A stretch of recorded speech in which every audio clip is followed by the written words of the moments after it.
سڵاوتان لەبێت بینەرانی ئەزیز لە ڤیددیوەیەکی نوێ لە کەناڵی کورد فاکس گەڕاینەوە لاتان. سوڵتان کۆسێن ئەو پیاوە کوردەی کە زۆربەی میدیاکاران بە تورک ناویان بردووە. سوڵتان لە ساڵی 1982 لە شاری ماردین لەدایک بووە. تا تەمەنی 10 ساڵی گەشەکردنی ئاسایی بووە.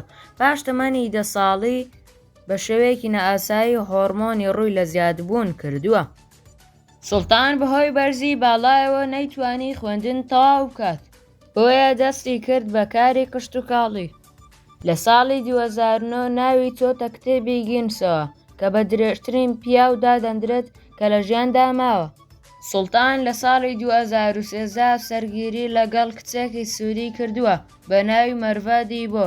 کێشە سەرەکیەکەی ئەوەیە کە ناتوانێت لەگەڵ هاوسەرەکەی قسە بکات بەهۆی جیاوازی زمان و قسەکردنیان.